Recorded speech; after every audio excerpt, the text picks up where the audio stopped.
Take a deep breath. You made it to another day. Good morning, and welcome to Inspired and Thrive. And this morning, this Saturday morning, I want to start with something that I need you to hear before anything else, before the encouragement, before the scripture, before the practical wisdom, before any of it. I need you to hear this first. You are not behind. You are not behind in life. Not behind where you're supposed to be. Not behind where everyone else seems to be. Not behind the timeline that you set for yourself at 22 or 25 or 30, that you've been quietly measuring yourself against ever since. Not behind in the way that the comparison, the scrolling, the weddings and promotions and houses and milestones that fill your social media feed are telling you that you are. You are not behind. And I know that's easy to say. I know it might even feel like something people say when they're trying to make you feel better but don't actually know the specific details of your situation. So I'm not going to just say it and move on. I'm going to spend this entire message with you, really with you, talking about why it's true, what it means, and how to actually begin to live from that truth, rather than just hearing it and nodding, and then going back to the feeling that it hasn't changed. Because you deserve more than a slogan. You deserve the real thing.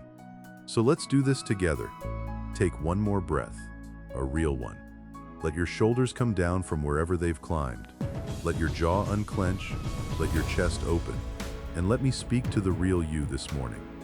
Not the version of you that has it together, the one underneath that, the one who has been quietly carrying the weight of feeling like you missed something, fell behind somewhere, got off the track that everyone else seems to be on.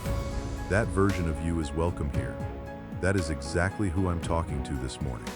Let me start by naming what this actually feels like, because I think one of the most isolating things about the feeling of being behind in life is the silence around it. People don't usually broadcast this particular struggle. You don't post about it, you don't bring it up at dinner, you don't say out loud, "I feel like my life is going too slowly, like I'm not where I'm supposed to be by now, like something has gone wrong with my timeline, and I don't know how to catch up." You carry it quietly, and in the carrying, you feel alone in it. So let me say some things out loud that you may have only said in private. Maybe you're in your 30s or your 40s, and the life you imagined you'd be living by now looks significantly different from the life you're actually living. The career that was supposed to be established by now is still in process. The relationship that was supposed to be settled by now is either not there yet or not what you hoped. The financial stability that you thought would come with time and effort has been slower to arrive than you planned. The version of yourself that you had in mind at 25, the one who would have this, have that, be that, and the real version of yourself standing here today are not identical. And that gap between the imagined life and the real one is where the feeling of being behind lives. Maybe you're younger than that. Maybe you're in your 20s and already feeling the pressure of a world that seems to move at a pace that your actual life doesn't match, where people your age appear to have figured out things you haven't, where the highlight reel of your peers looks like momentum and yours looks like trying to find the starting line. Maybe you're older than both of those. Maybe you're in your 50s or 60s and the thing that hurts is different. It's not quite feeling behind in the early life sense, but feeling like time is shorter now, and the things you always meant to do, the version of life you always meant to live, is still waiting while the years keep passing.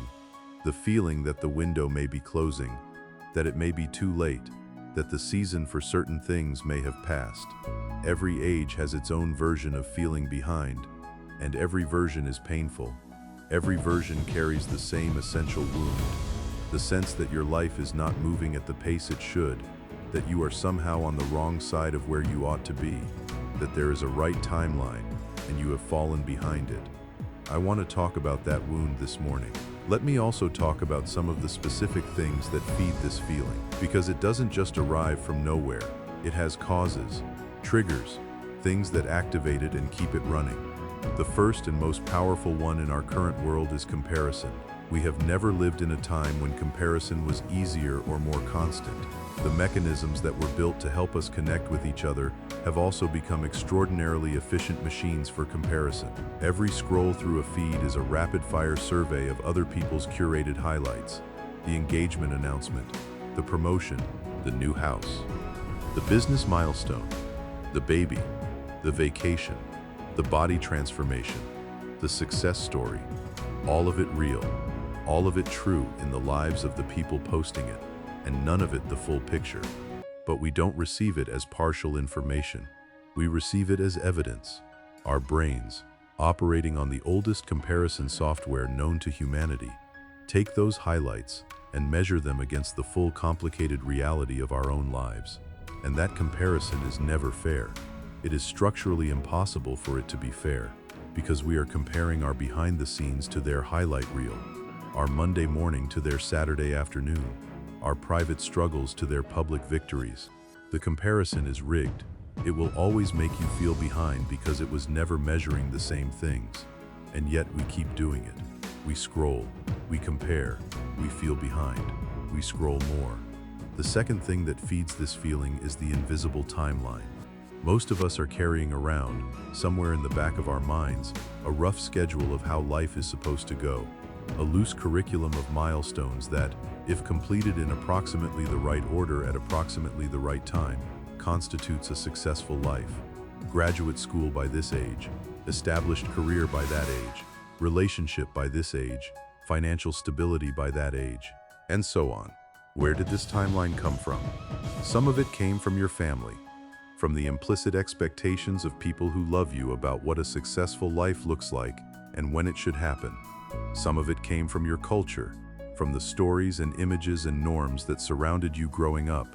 Some of it came from comparison, seeing what others seem to achieve and when, and setting that as the benchmark. Some of it may have come from a younger version of yourself who had a plan that was built on optimism and possibility rather than the full complexity of what life actually is. The timeline is real in your mind. It feels authoritative. It feels like the objective standard against which your progress should be measured. But here is the truth about that timeline. You made it up. Or rather, the world made it up, and you internalized it so thoroughly that it started to feel like a law of nature, like a deadline God set, like something that carries divine authority. It doesn't. It is a cultural construction, a social norm, a statistical average at best. And averages, by definition, mean that roughly half of all people are below the average at any given time, and that isn't failure. That is simply the mathematics of how averages work. The timeline you've been measuring yourself against is not from God. God has not given you a deadline. The third thing that feeds the feeling of being behind is the experience of watching others advance, while you seem to stay still. This is different from simple comparison. This is the specific pain of proximity. When people who started at the same place as you, who you went to school with, who entered the same field at the same time, who were in the same stage of life that you were, begin to visibly pull ahead while you remain in the same place you've been, that has a particular sting. It is one thing to feel behind in the abstract.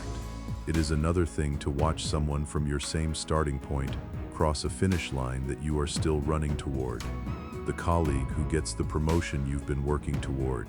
The friend who gets engaged while you're still single in ways that feel involuntary.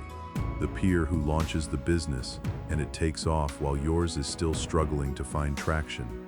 The classmate who seems to have figured out the thing that you are still searching for. That specific pain, the pain of being lapped by people who were running beside you, deserves to be named honestly, because it is real, and naming it is not the same as giving into it. You can acknowledge the feeling without accepting the conclusion it's trying to draw. The conclusion it's trying to draw is, they are better than you, faster than you, more deserving of success than you, more on the right track than you. None of that is true, not one word of it. Different timelines are not a ranking, they are simply different timelines. The fourth thing is the cost of hard seasons. Sometimes people feel behind not because they were slow or unmotivated or making poor choices, but because life happened to them. Hard life. The kind that takes years from you not through your fault but through its nature. The years given to caring for a sick parent. The years given to recovering from an illness yourself. The years given to trying to save a marriage and then recovering from its end. The years given to rebuilding after a financial collapse that you didn't fully cause. The years given to surviving depression or anxiety or trauma or grief in ways that made ordinary forward motion either impossible or genuinely heroic just to maintain. Those years were not wasted, but they may have cost you the visible momentum that other people's less disrupted lives accumulated. And now you are standing at a point in life that looks later than where other people seem to be, not because you were less than them, but because your road was harder. If that is your story, if the gap between where you are and where you expected to be was created not by failure or laziness, but by genuine, life-altering hardship, then I want to say something specifically to you. You are not behind. You are remarkable. The fact that you are still here, still trying, still showing up and reaching for better after everything your road has required of you, that is not the behavior of someone who is behind. That is the behavior of someone who is extraordinary. And the years you gave to the hard things were not subtracted from your life. They were invested in ways that are not yet fully visible, but that will be. Now let me speak truth into this. Real truth.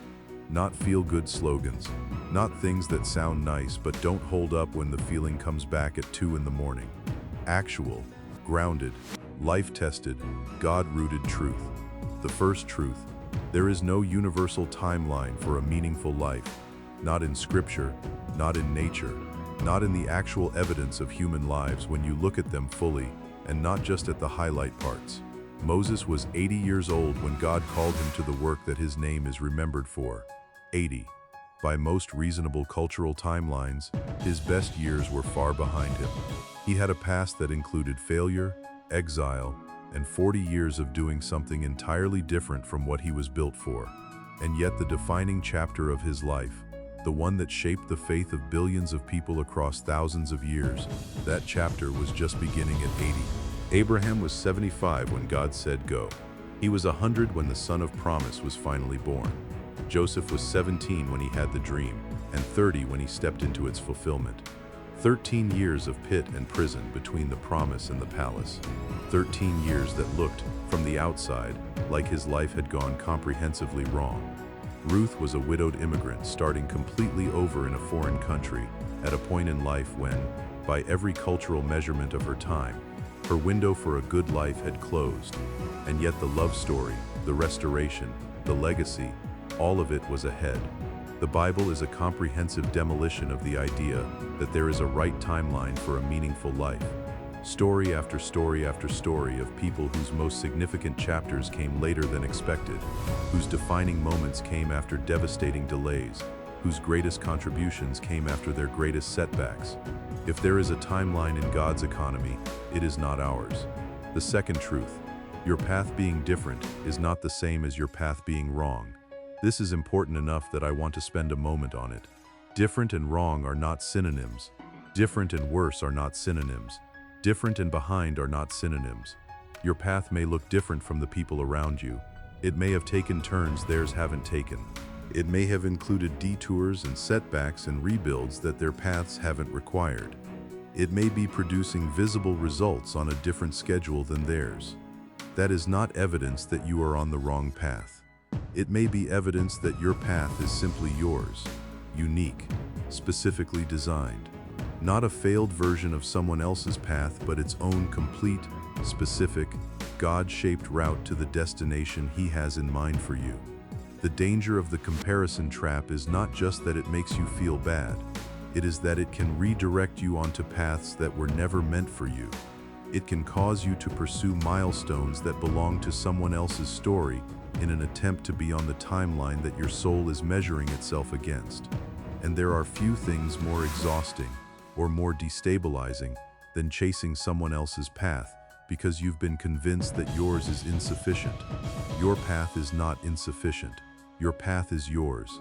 And the author of your specific, unique, non-replica story knows exactly where it is going, even when you don't, even when it looks nothing like anyone else's, even when by every external measure it looks behind. Trust your path. It is not wrong. It is yours. The third truth, delay is not denial, and different timing is not disqualification. What you have been waiting for, the relationship, the career breakthrough, the financial turnaround, the arrival of your purpose into its full expression, the fact that it hasn't come yet is not evidence that it isn't coming, or that you don't deserve it. or that it was never meant for you. Some things ripen slowly. The fruit that comes after the longest waiting is often the sweetest. The breakthrough that comes after the longest pressing is often the most permanent. The doors that open after the longest knocking are often the ones that lead to the most significant rooms. Your waiting is not evidence of your failure. Your delay is not a verdict on your worth. Delay is simply the space between the promise and the fulfillment. And that space, as agonizing as it can be, is not empty. It is full of preparation, full of forming, full of the invisible, underground, quiet work that the visible breakthrough will require of you when it arrives. Your time is coming, not on the schedule you set, but on the one that the God who made you has been carefully, specifically, lovingly curating for your life since before you were born. The fourth truth, where you are right now is not the ceiling. It is the floor. The place you're standing in this season, the circumstances that look like limitation, the point on the timeline that looks like falling behind, the position in life that doesn't match the one you pictured, that is not the highest point you will reach. It is the starting point for what comes next. Every place you have ever stood has been the floor for the next chapter. Every low point has been the foundation for something new. Every place that felt like the basement of your story turned out, in hindsight, to be the ground floor of something that was being built. Where you are today is not the ceiling of your story. It is the floor of the next chapter. And I promise you, if I know anything about the God who is writing your story, the next chapter is going to be worth reading. Now, let me get practical with you, because I think the feeling of being behind in life is not just something to be encouraged out of. It is something to be strategically, practically, deliberately dismantled. And here are some real ways to do that. The first thing, unfollow the comparison. I mean this partly literally. There are probably specific accounts or people in your life whose updates consistently activate the comparison and leave you feeling behind. And there is nothing spiritually heroic about subjecting yourself to that repeated activation. Unfollow, mute, create distance from the inputs that are consistently feeding the lie. And I mean it partly in a deeper sense too. The inner comparison habit, the mental habit of measuring your progress against imagined benchmarks and other people's visible results. That habit needs to be interrupted. Every time you notice yourself doing it, practice the interruption. Acknowledge the comparison without giving it authority. Notice it without obeying it. Oh, there's the comparison again. That's not useful information. Let it go. The comparison is not an objective measurement of your value or your progress. It is a habit of mind that has been shaped by a world that profits from your insecurity. And you are allowed to stop playing that game. The second thing, rewrite the timeline. Not the timeline that your culture handed you and that you've been measuring against. A new one, yours, one that is based on who you actually are, what you actually want, what God has actually placed in your heart, and what your actual circumstances make possible. Sit down, maybe this weekend, and genuinely think about this. Not what you were supposed to have accomplished by now according to some invisible standard, but what you actually want your life to look like. What milestones actually matter to you, for your reasons, in your story. What timeline makes sense for the actual person you are, given the actual path you've walked. Rewriting the timeline is not lowering your standards. It is refusing to be imprisoned by standards that were never actually yours. It is claiming your own story instead of auditioning for someone else's. The third thing, find one thing that is moving and move with it. The feeling of being behind can create a pervasive sense that nothing is working, nothing is progressing, everything is stalled. And that sense, while understandable, is rarely entirely accurate. There is almost always something that is moving, something that is growing, something that is working, even slowly, even incrementally, even in a way that doesn't look like progress by the timeline you've been using. Find that thing.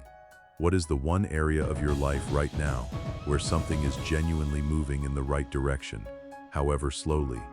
Maybe it's a skill you're developing, a habit you're building, a relationship that is deepening, a project that is taking shape, a spiritual maturity that is quietly growing.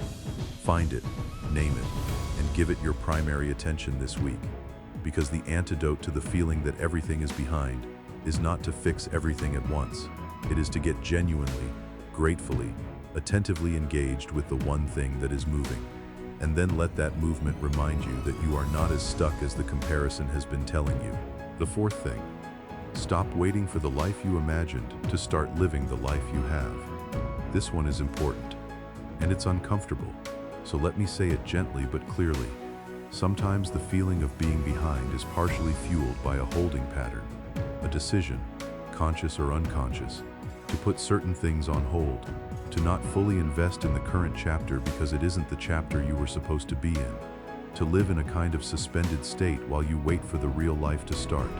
You know what I mean. Not fully decorating the apartment because it feels temporary, not fully investing in the community because it's not the city you're supposed to be in, not fully embracing the current job because it's not the career you're building toward, not fully being present in the current season because you're so focused on the next season that this one keeps passing unlived. The current chapter is your real life. This is not the waiting room, this is the room. And every day that passes in the suspended state, waiting for the real chapter to begin, is a real day. A day of your actual life. A day that will not return. What would it look like to fully inhabit the chapter you're in? Not giving up on the next chapter, not abandoning the hope for what's ahead, but being genuinely, presently, fully alive in the chapter that is currently open. The life you have right now deserves your full presence. Give it that. The fifth thing, be patient with yourself in the most radical possible way. Radical patience with yourself means extending the same grace and compassion to yourself that you would freely and generously extend to someone you love who was going through exactly what you're going through.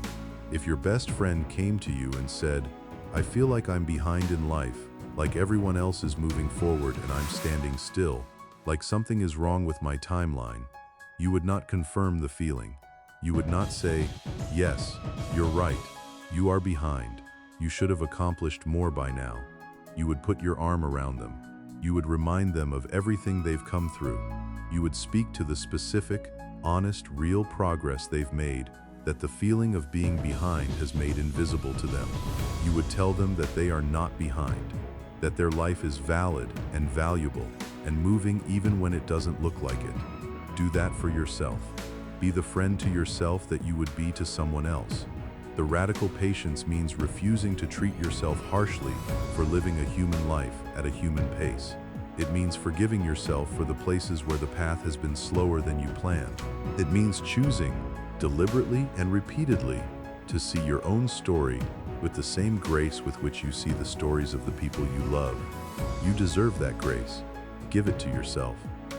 Now let me spend some time in the deeper message of this morning, because what I've been building toward is this.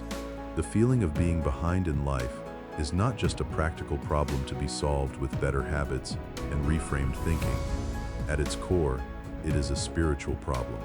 It is a question of identity and trust, a question of whether you believe that God's plan for your specific life is actually good, whether you trust that the author of your story knows what he's doing, whether you can rest in the story you're actually in, rather than constantly straining toward the one you imagined you'd be in. And I want to speak to that this morning.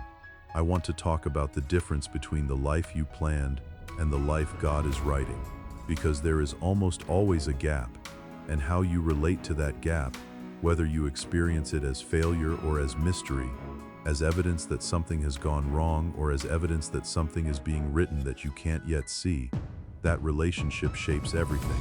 When you made your plans for your life, at whatever age you made them, with whatever level of wisdom and experience you had at the time, you were doing the best you could with the information you had.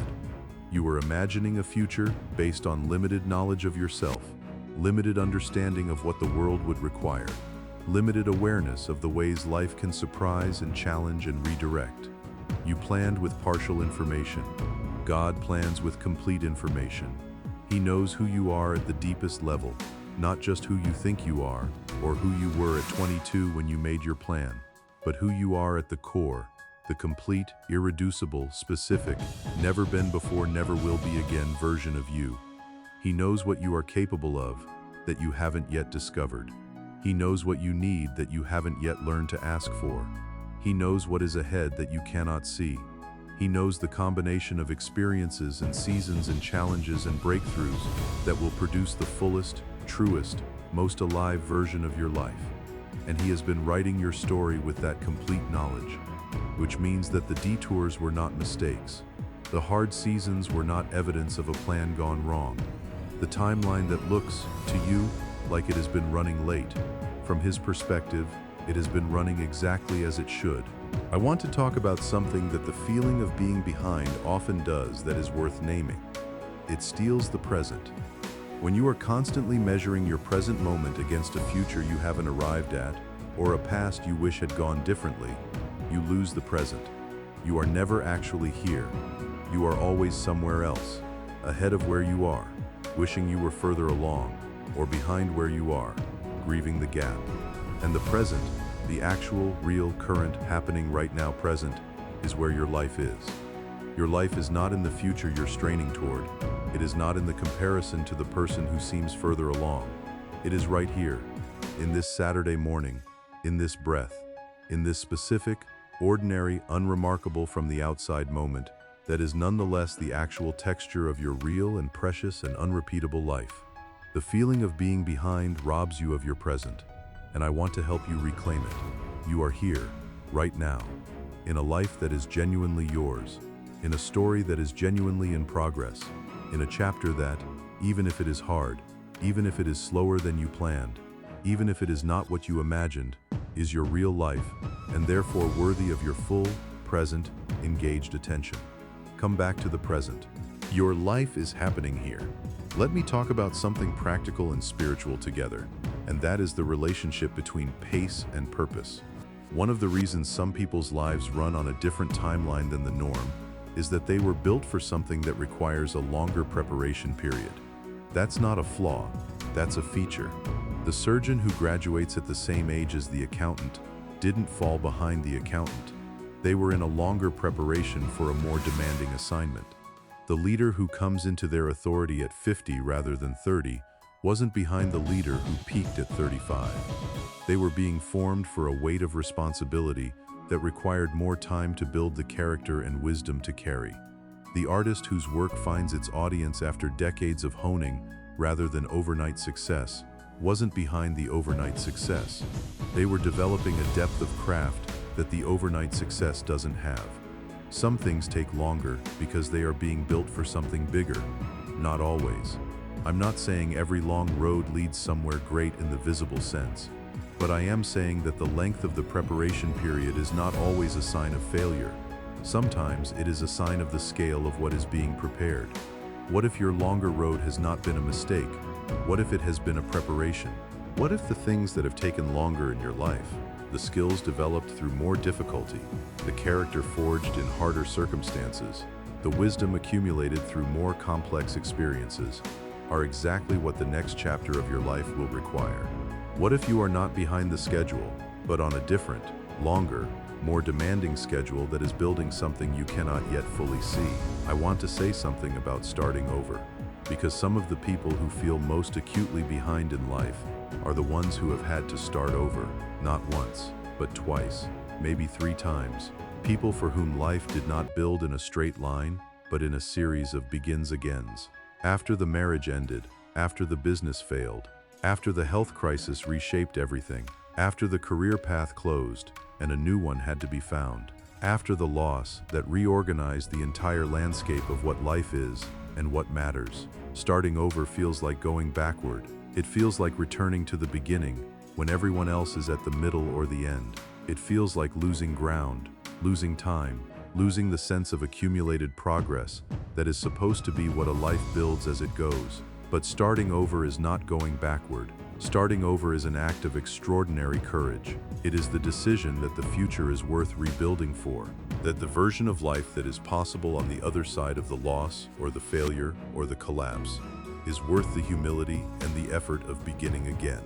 And the person who has started over, who has had to rebuild, who has had to learn the humility of beginning again, who has had to develop the resilience of surviving a collapse and choosing to build anyway, that person has something that the person who has never started over does not have. They have proven, to themselves and to the world, that they are not finished by what finishes other people. They have proven that the end of one chapter is not the end of the story. That is not a setback. That is a testimony. And your starts again are not evidence that you're behind. They are evidence that you are not the kind of person who stays down. I want to talk about the gift of your specific, unrepeatable story. Here is something that comparison will never tell you. No one else can live your life. Not because it's protected in some abstract sense, but because your particular combination of experiences, gifts, struggles, relationships, failures, breakthroughs, detours, and defining moments has never existed before and will never exist again. You are,